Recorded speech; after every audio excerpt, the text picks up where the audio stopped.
Fucking night and day, dude. A lot different. Yeah. So, I finished my trusses. I got 2 trusses done. What I did was I put a 1/4-inch plate on top of here and on top of here, because this is where the 2 pieces are mended together. They're 2 20-foot trusses. My welds are fine, I trust them, but I had the extra steel. I figured might as well just reinforce them with a couple strips here that were scrapped, so why not, right? Aesthetically, you won't see them when you're in the house anyway, so that's what I'm doing here.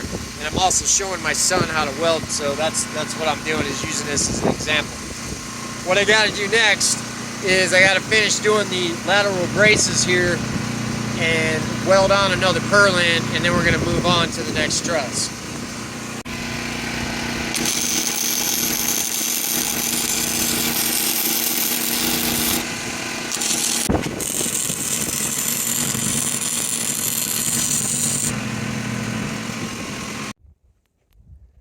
Alright guys, so I am standing on top of my truck right now and my son is holding the camera.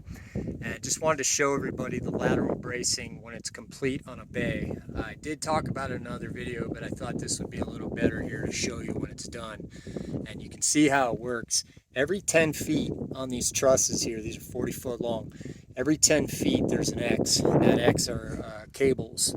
And then after that I have a purlin up that's just tack welded into place in between them.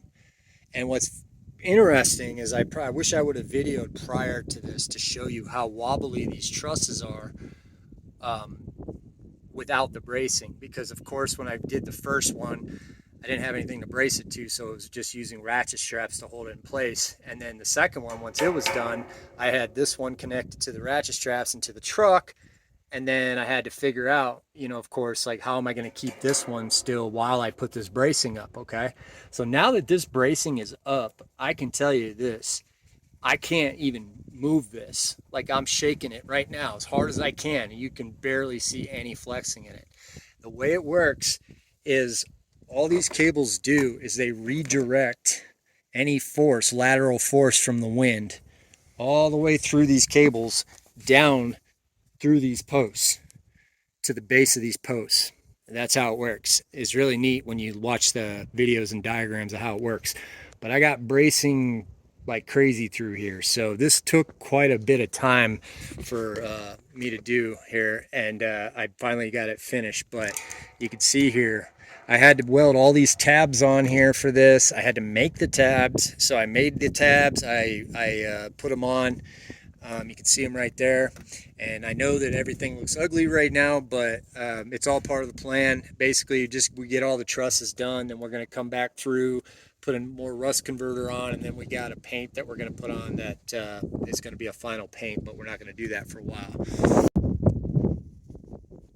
So you can take a look now and see the bracing is done for this bay. So now you can see why they call them bays.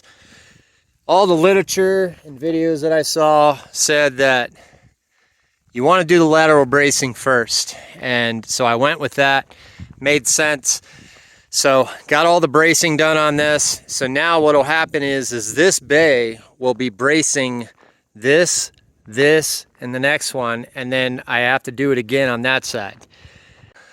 It's really nice that I don't have to have these ratchet straps and stuff, and it was kind of something I was worried about a little bit, honestly, when you're doing the first couple, because you know you got to constantly, the winds come in the afternoon and you're just sitting there going, well, hope we don't get a big one. But so yeah, I was lucky enough to get this up right away.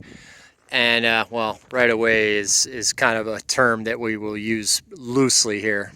Nothing's right away out here. One interesting thing about these trusses that I'm going to point out to you is that when you weld trusses that are made out of angle iron, and I know this because I've welded trusses before and the trusses I've done out here for other projects, what they do is they're going to bow, and they bow because of the heat that you're applying to one side. And at first you would just think to yourself, well, just weld the other side, problem solved, and it'll pull back the other way. It doesn't actually work that way with angle iron trusses. If you weld on the other side here, it doesn't pull on it, okay, like you would think. However, if you weld on the top of them, it will actually straighten them out a bit. So what I'm trying to say is the bottom cord on my trusses are actually bowed a little bit, and I knew this was going to happen, so none of this is a surprise to me. I actually had already thought this through before we even started this. Because I was welding them up in place, there was a chance they were going to do that. Well, not a chance. I knew they were going to do that. So I said, okay, so here's what we're going to do. Every two trusses face each other. Okay, if that makes sense, because they're angle iron. So the backside of the angle iron here, the backside there. And then what happens is they both will bow the same direction in towards each other.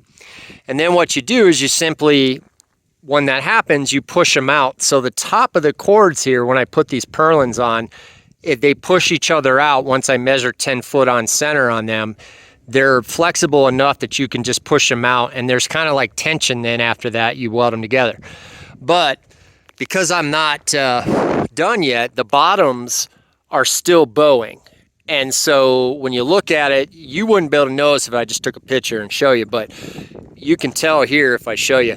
But all I got to do then is I'm going to be putting steel beams across anyways, because we're going to be hanging things like fans, lights, vents, that kind of stuff anyhow.